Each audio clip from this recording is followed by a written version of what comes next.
His Holiness, the 14th Dalai Lama, is the spiritual and temporal leader of Tibet's people and exiled government. In 1959, he dramatically escaped into exile and established the Tibetan government in northern India. The Dalai Lama has dedicated his life to the promotion of world peace. To this end, he was awarded the Nobel Peace Prize in 1989. Religious harmony and the preservation of Tibetan culture are also two of his main concerns. Throughout the last 50 years, he has travelled around the world, sharing his wisdom and Buddhist teachings. Thank you.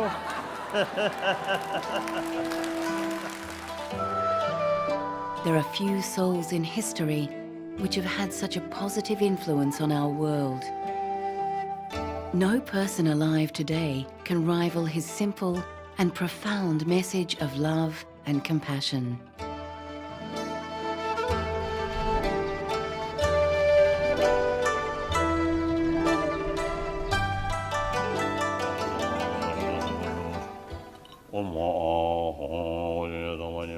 His Holiness the Dalai Lama currently resides in the foothills of the Himalayas in northern India.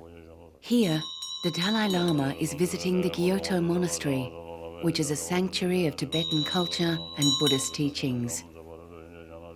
The life of a Kyoto monk is a life of practicing loving kindness and compassion for the benefit of all. The monks do this by the practice of the tantric arts, including harmonic chanting.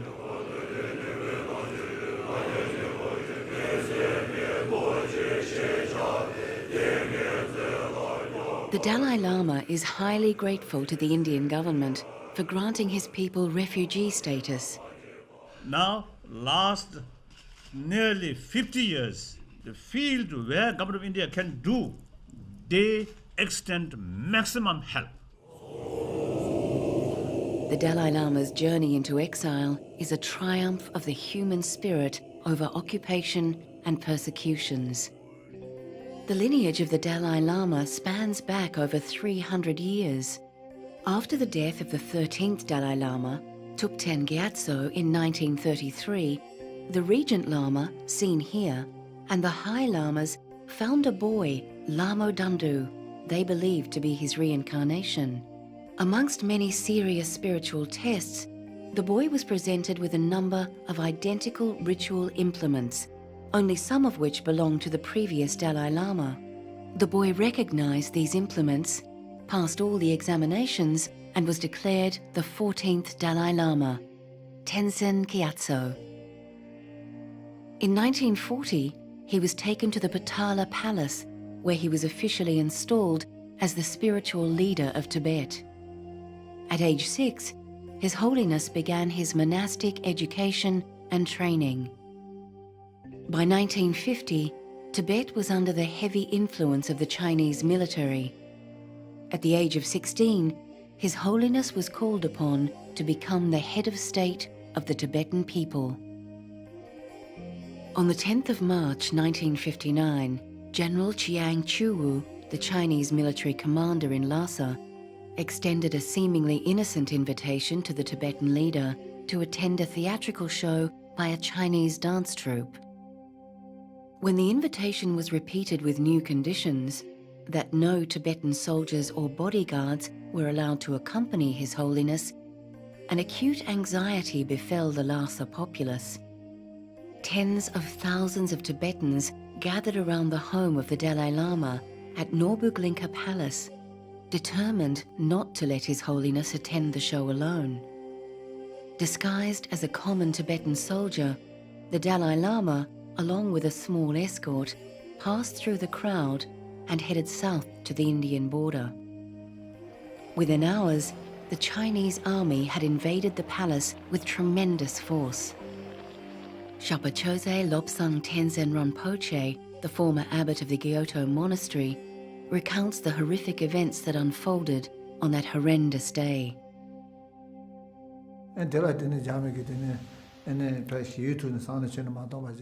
The Chinese used disproportionate amounts of violence to put down the demonstrations. With no mercy shown, the scale of destruction and the use of force was unbelievable and unnecessary, in that it was like the sky had fallen down to earth. Such was the cruelty of occupation and invasion that it was absolutely untenable to continue living in Lhasa. We just had to think about running away to a safety without knowing where to go. Maybe it was a quirk of some divine force guiding us. Somehow that we headed for southern Tibet, which proved to be a safe route to go into exile in India and seek refuge. One of the reasons for deciding to head for southern Tibet was that the territory was under the control of the Tibetan resistance group by the name of Chushi Gangdu, 4 rivers and 6 peaks, formed in 1958 by Khampa fighters to resist the Chinese. And so they kept the paths Chinese free. The territory the Khampas controlled in the southern Tibet linked almost to the Indian border, which then allowed importantly His Holiness the Dalai Lama, subsequently myself, and about 100,000 refugees to pass safely into exile into India.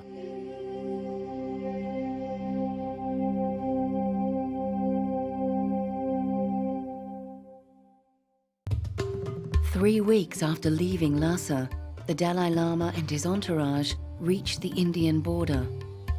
From there, they were escorted by Indian guards to Bomdila. His Holiness met with the Indian Prime Minister Pandit Nehru, who had already agreed to provide asylum for the Tibetan refugees. Most of the Tibetan refugees were moved to road camps in the hills of northern India. In 1960, His Holiness the Dalai Lama took residence in Dharamsala. In 2005, the Dalai Lama opened the new Gyotto Monastery in Dharamsala. Only about 60 Gyotto monks escaped to India to be with the Dalai Lama.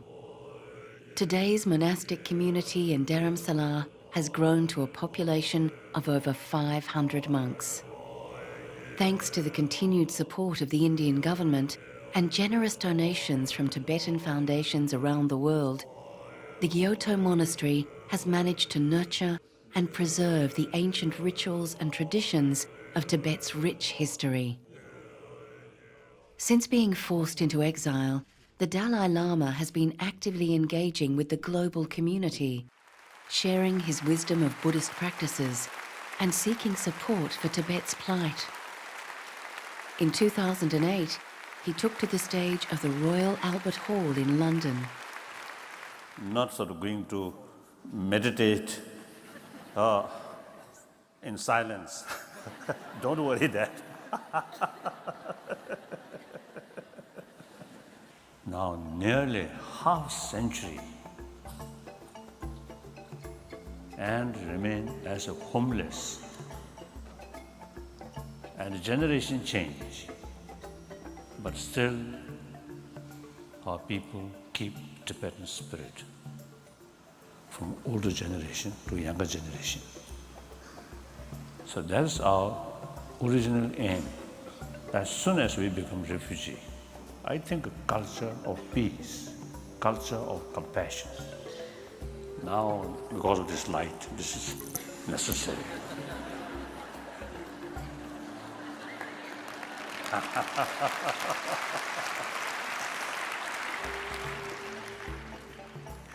This is not red hat sect or yellow hat sect or blue hat sect or nothing. This is something practical.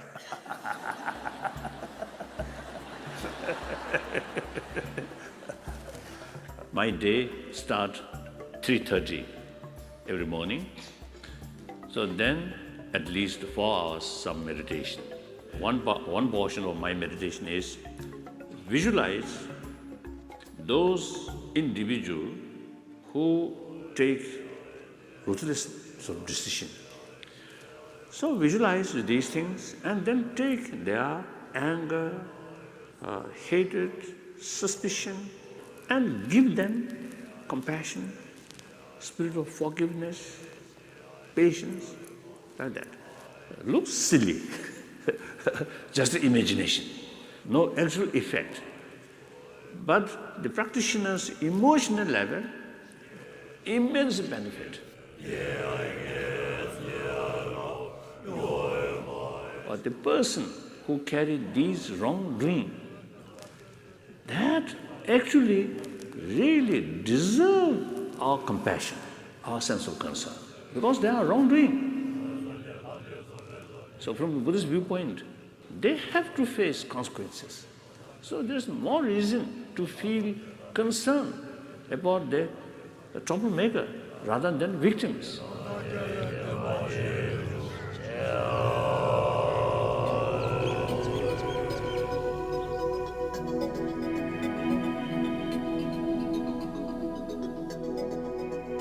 The Dalai Lama's first commitment within his teachings is the promotion of human values. These human values include compassion, forgiveness, tolerance, contentment, and self-discipline. All human beings are the same. We all want happiness and do not want suffering. Even people who do not believe in religion recognize the importance of these human values in making their lives happier. His Holiness refers to these human values as secular ethics. He remains committed to talking about the importance of these human values and shares them with everyone he meets. What is human value? Money? Oh yes, very important. Sometimes I jokingly used to telling the Buddhist audience, particularly Tibetan, we usually used to recite one Tibetan special sort of mantra, that is Om Mani Padme Hum. So we recite, sometimes we a little bit of hurry, then you see we recite Om Mani Padme Hum, Om Mani Padme Hum, then Om Mani, Om Mani, Om Mani, Om Mani, Mani. So that sounds, looks like money, money, money, money, money, like that.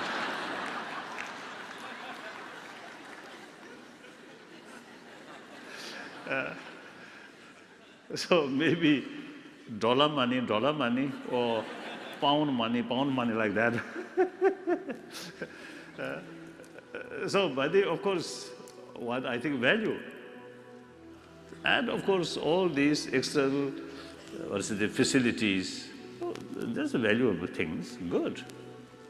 But all these provide physical comfort, not mental comfort. If you have plenty of money, then some kind of satisfaction in their mental level. Oh, I have a lot of money. That is illusion, actually, because we notice among the billionaire, plenty of money, but as a person, very unhappy person, a lot of worry, a lot of anxiety, a lot of suspicion, a lot of jealousy. As a person, billion money fail to bring inner peace. Billion money bring more suspicion, more uncomfortable, more worry. Anyone who truly believes if you have money, everything can solve. Everything, because of that, then you get real 100% satisfaction. That's, I think, illusion. Money can bring some friend, but that essentially friend of money, not friend of being yourself. Your fortune go like that. You become richer, richer, richer. You found more friends. When your fortune goes like that, then these friends also, I think, disappear. Even you want to telephone, they may not answer. Isn't it? So these friends are not genuinely your friend, but a friend of your money. Isn't it? So therefore, the real friend only come out of the sense of concern or respect. Respect then develop genuine sense of concern or compassion. And main point is That is a seed of happiness, seed of inner calmness, inner strength. More inner strength, self-confidence. Self-confidence, less fear. That automatically develops some kind of close feeling towards the rest of the human being. Compassionate attitude open our inner door. As a result, much easier to communicate with others. If too much self-centered attitude, then fear, doubt, suspicion, these come. As a result, our inner door closed. Then very difficult to communicate with others. The way to promote human value, which is basis of our inner peace, that is very important factor for happy life, including healthy body. The Dalai Lama's second commitment is the promotion of religious harmony and understanding amongst the world's major religious traditions. Despite philosophical differences, all major world religions have the same potential to create good human beings. It is therefore important for all religious traditions to respect one another and recognize the value of each other's respective traditions. As far as one truth, one religion is concerned, this is relevant on an individual level. However, for the community at large, several truths and several religions are necessary. Promotion of religious harmony, if you have sense of global responsibility, every human being, including non-believer, even those people who criticize religion, who anti-religion, they also human brothers and sisters. So once we develop that, then of course those people who have different religious faith, no problem. It is their right. So actually all religious tradition, all major religious tradition, you see, carry message of love and sense of brotherhood, sisterhood. So different approach. Some say there's God. God created all these things. So true sense, brothers, sisters. And some say law of causality. Again, good experience come from love, respect other. Bad result come through harming other. You get negative consequences. So same aim, same meaning, different approach. Therefore, there is no obstacle to bring genuine harmony among the different traditions. Now here may be useful, make distinction, faith and respect. Faith towards one's own religion, respect to all religions.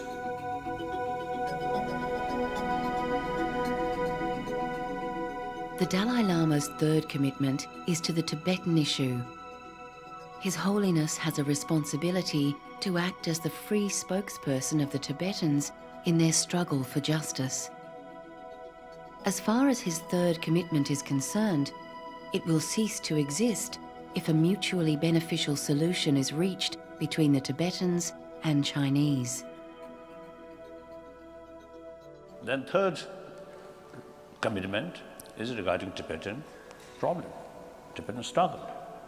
The most important, Tibetan people, inside as well as outside, they very much trust me, put a lot of hope on me, so I have the moral responsibility to serve them as much as I can. Of course, my ability, my knowledge, my experience in various fields, very limited. But whatever way, that is my moral responsibility to serve them. But there will be time limit. I already something like semi-retired position, because since 2001 we already have elected political leadership. So my position something like senior advisor. Most cases, political leadership listen my view, but sometimes it doesn't. It's good. And also, you see, my part, some of his policy, I have some reservation, but I always remain quiet. So we are sincerely practicing democracy. A priority for the Dalai Lama is the continuation of the lineage of knowledge for the Tibetan people. The Kyoto monastery in Dharamsala has kept the traditions alive, along with Tibetan centers and support groups around the world. Now new generations, I think second generation, and in some cases third generations, now already there. So not only in India, but even in Canada, in America, in Switzerland, now these second generation, third generations, now they very in the spirit of being Tibetan, with Tibetan culture. I think past 50 years experience quite encouraging. And meantime, we also, you see, establish our school. Boys often as young as 6 years of age join the monastery.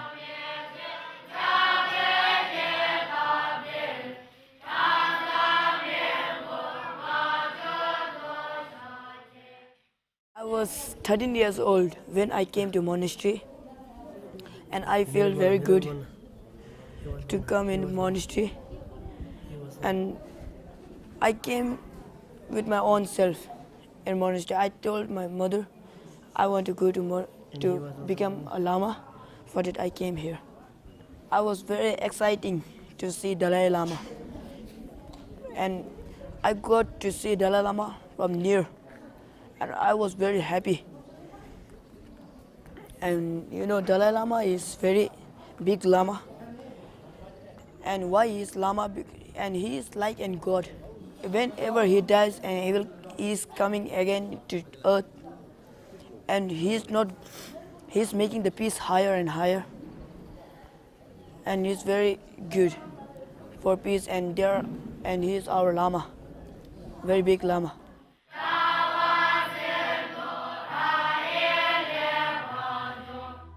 Then they re-established a monastic institution. And also, you see, we established in nunnery the quality of Buddhist study, same standard of those monasteries sort of through centuries enjoy. So this is something new. Now we, India, now I think more than 40 years, you see, we established serious study in the nunnery. So now already highest Geshe degree already in the nunnery.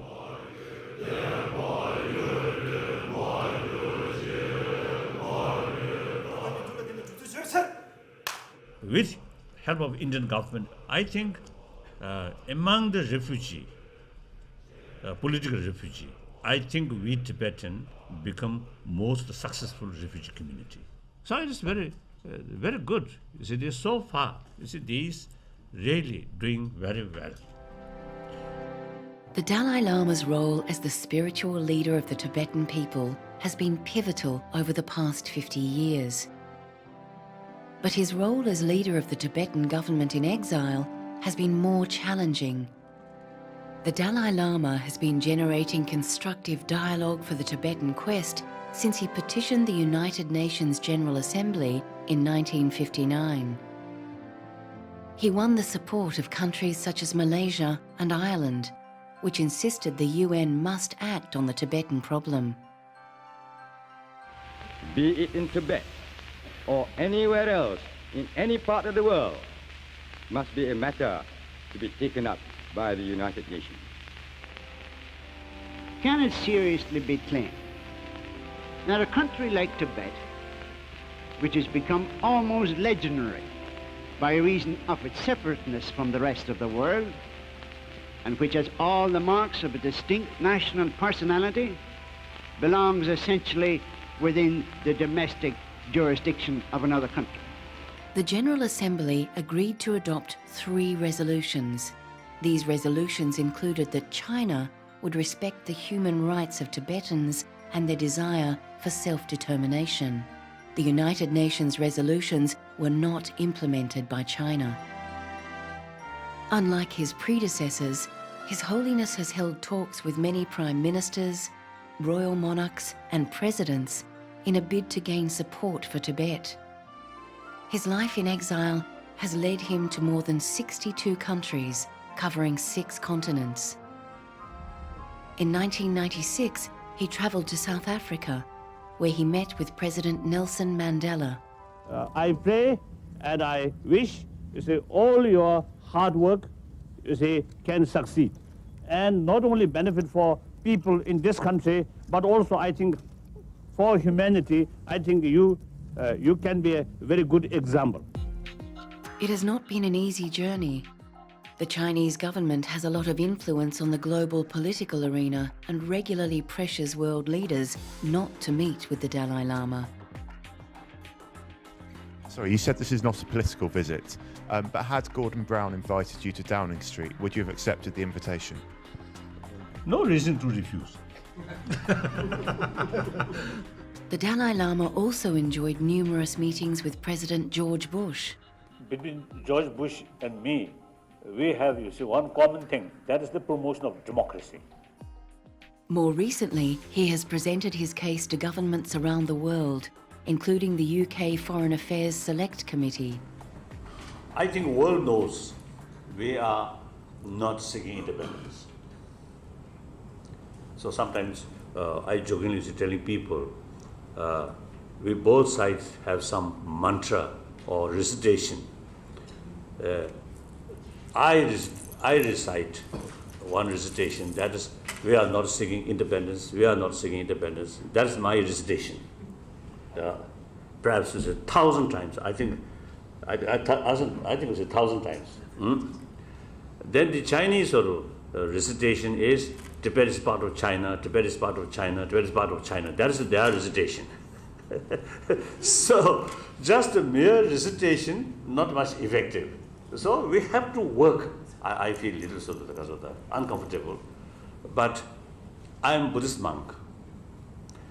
All my sort of conduct, what I really feel, I express.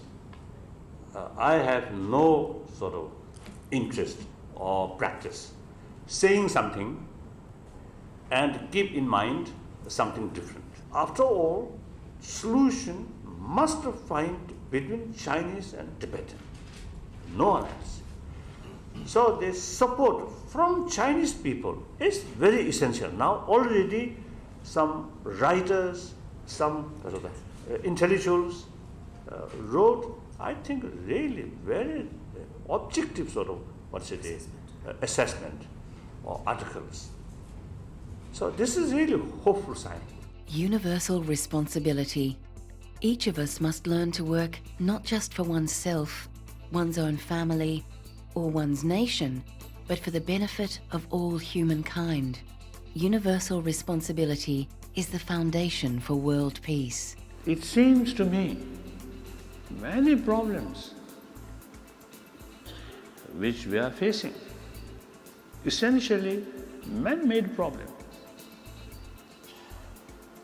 Of course, nature disaster. These things, something different.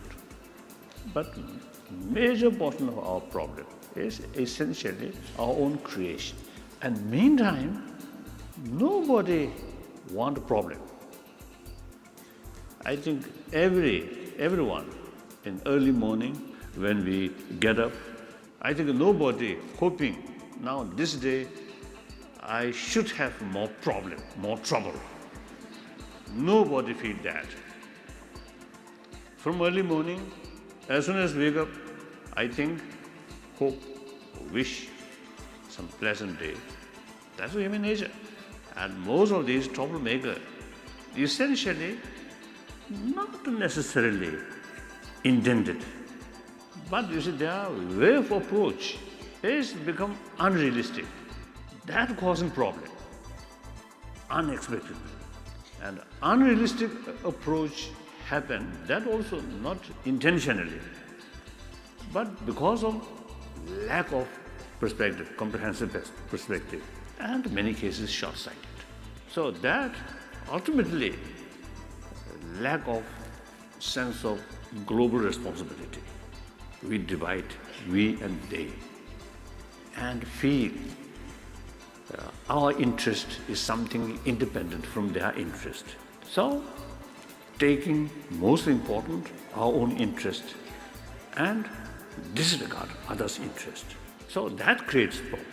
In reality, our interest, others' interest is actually, I think, very much interconnected. So in the reality, we are part of the 6 billion human beings. Therefore, 6 billion human beings happy, one individual bound to be happy. If 6 billion get trouble, you cannot escape. So that's the reality. So according to that reality, our century-old concept of we and they, something independent, I think that outdated. So therefore, the idea is a sense of global responsibility, develop sense of concern of entire humanity, entire world.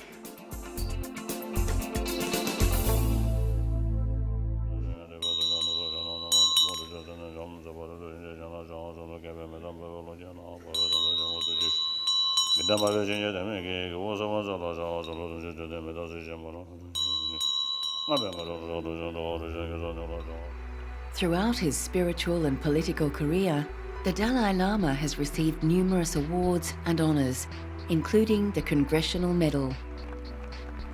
Perhaps his most notable award is the Nobel Peace Prize. The committee recognized his efforts for the liberation of Tibet and his quest for a peaceful solution rather than using violence. So think more about others' well-being. You get maximum benefit. So, thank you.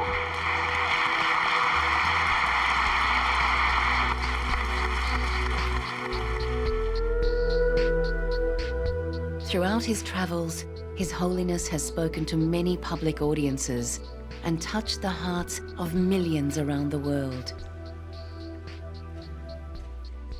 You know, he just celebrated his 70th birthday, so he won't be around forever. So, you know, these are tremendous opportunities to be in the midst of greatness. He's the embodiment of all the Buddha's compassion. So when he comes, you experience that. And it's very important because, you know, then one feels inspired to share that same thing.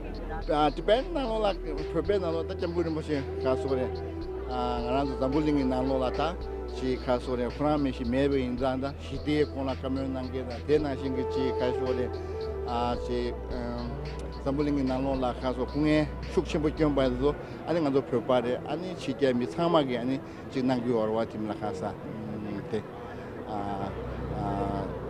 buzu nangyu ore dena 이제 상마에 되네 ani ngado be kabo shiwo to ani jamgurin boshi kude chida tembe menduinda rawayo.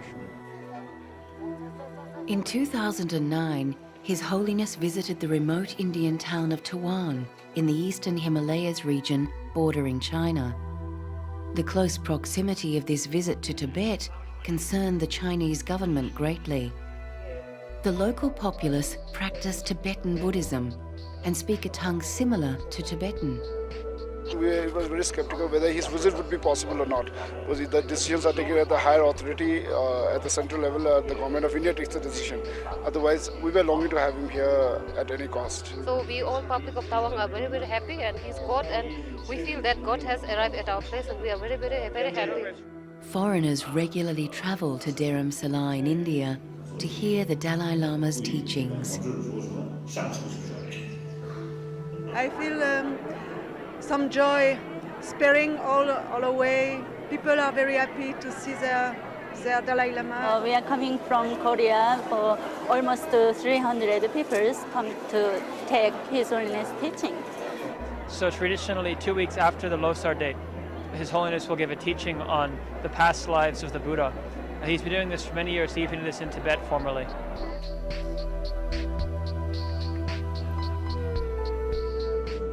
It's little wonder that in these times of global conflict, that people of all cultures and religions desire to hear the wisdom of His Holiness.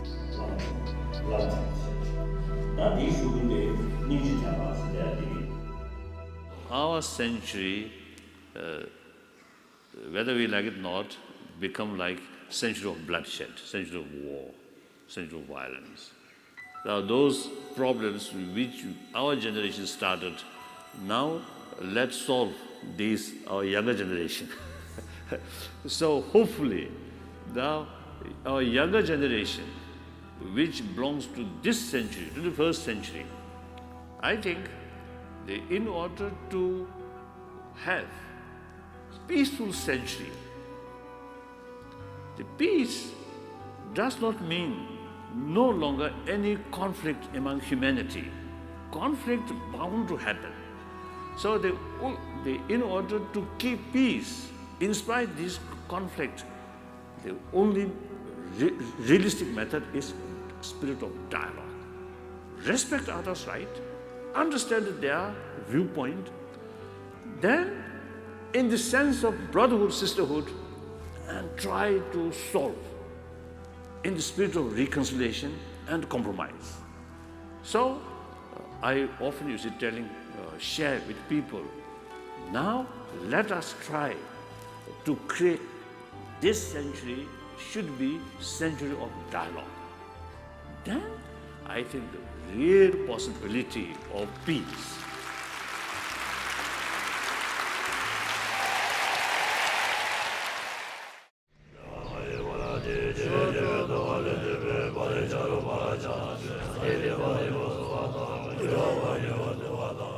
I think some inner peace, some certain kind of inner peace through practice. So here now this is one example. In order to keep inner peace, compassion really makes differences. Very important. Because self-centered sort of person, very sort of cherishing oneself, only oneself. So the reflection of that feeling, they use the word I like that. So that word, nothing wrong.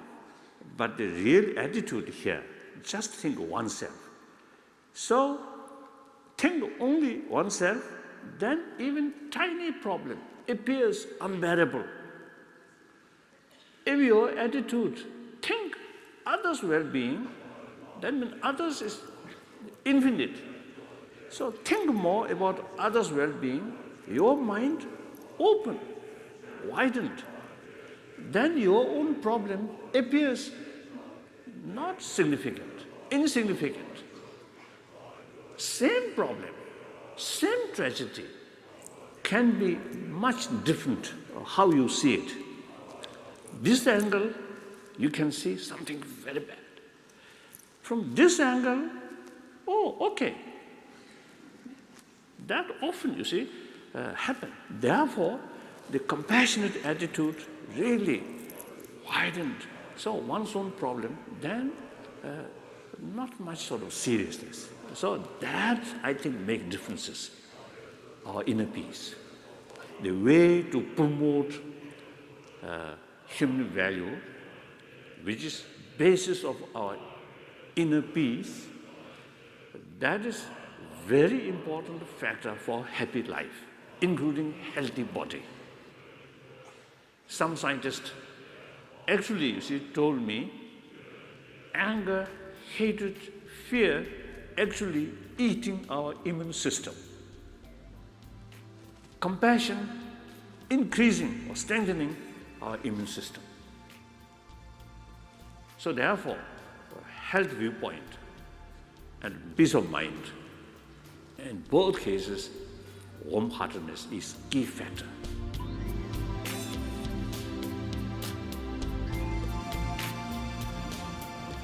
Like no other religious leader, the Dalai Lama is constantly in the media spotlight.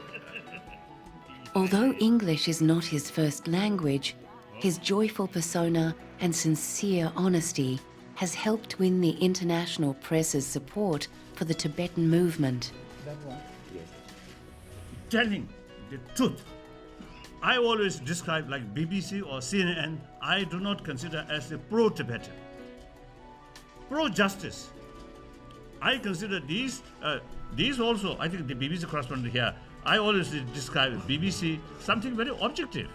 Particularly, I developed this conviction during Falkland War, Falk Island.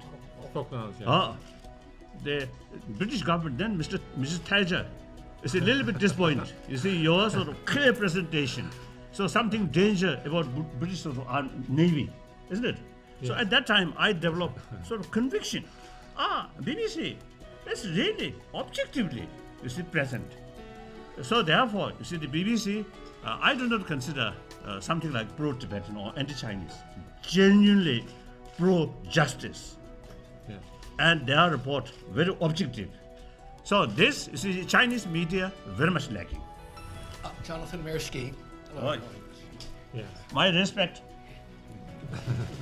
My This is not a good way for me to make friends with other journalists. No.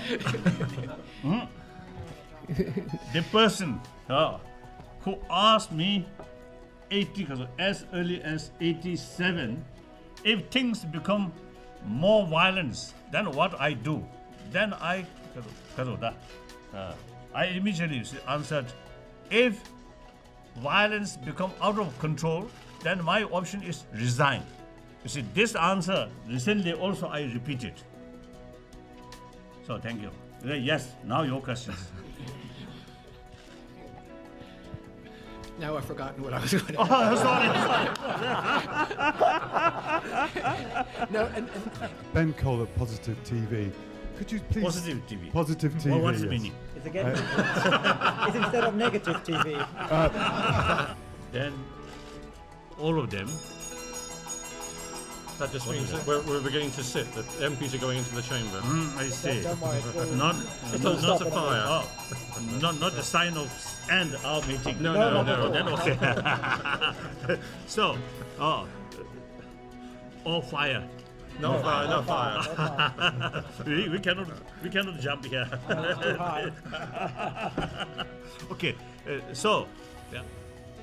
Clearly, a press conference with His Holiness can be a humorous experience. But when the subject of China is raised, it is no laughing matter. I'm Li Peng from China News Service. You just mentioned human rights. Do you think situation of human rights in Tibet is better or worse at the moment than previous period before 1959? Worsened. Worsened. Better or worse? Yes. Worse. Could you give me I more think details? that's the answer. You should go to Tibet and ask. Then you get answer. If I say worse, then immediately you say, oh, Dalai Lama exaggeration.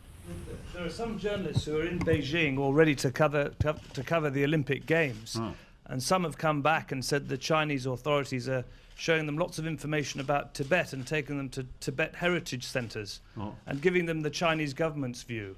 So they're being very organized to use the opportunity, this is the claim, of having journalists in Beijing to show them the Chinese authorities' view. That's not unusual. Now, last 50, 60 years, always go like that way. Even during Cultural Revolution, the all Chinese media full praise about Cultural Revolution. So then later, you see, political situation change, leadership change, then full criticism about Cultural Revolution, like that. The Dalai Lama shared some of his insights regarding the struggles of dealing with the Chinese government at the Royal Albert Hall. One Tibetan monk I know very well before 1959. He spent 18 years in Chinese Gulag. So this monk then used to join the Dharamsala. One day we casual talk.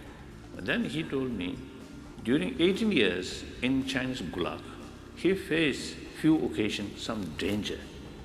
Then I thought, danger on his life, maybe. And I asked, what kind of danger? And his answer is, danger of losing compassion towards Chinese. So that kind of sort of attitude. But recently, the Chinese government seems to pay more attention about the Tibetan problem.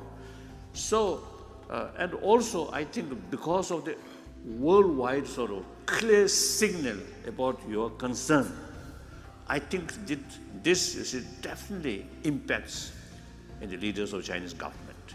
So please continue your sort of expression of solidarity, expression of your concern, really helpful. And then wherever you find sort of opportunity, talk with Chinese brothers, sisters, and then talk, educate. Because some of the Chinese, they have no fuller information about the reality. So sometimes they really got the feeling we Tibetans are anti-Chinese. This is absolutely not.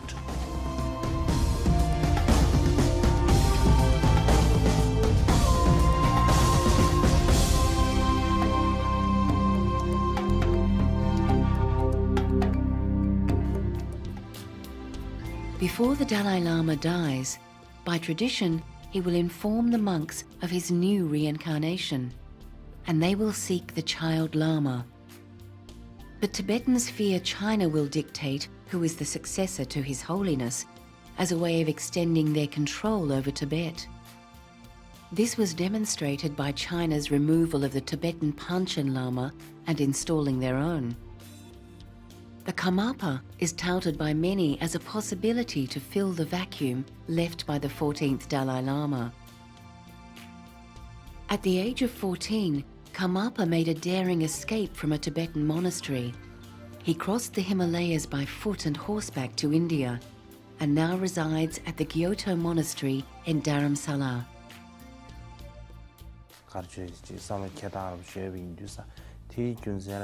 I definitely feel I can be the bridge between the two, the old Tibetans and the youth of today.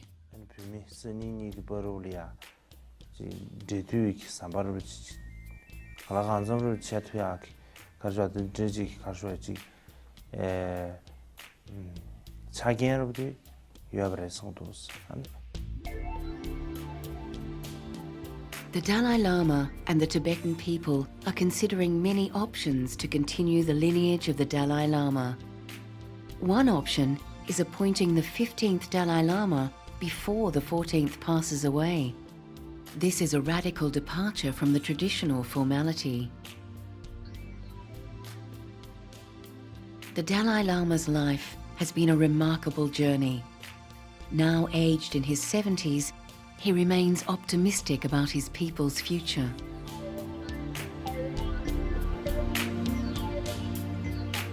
Now hopefully the Chinese leadership should use more common sense rather than emotion. Then I think the future is bright. Of course, this moment we are passing through a difficult period, but this is impermanent. His Holiness concludes each day with prayers before retiring. He often cites a favorite verse found in the writings of the renowned 18th century Buddhist scholar saint Shantidewa. For as long as space endures, and for as long as living beings remain, until then, may I too abide to dispel the misery of the world.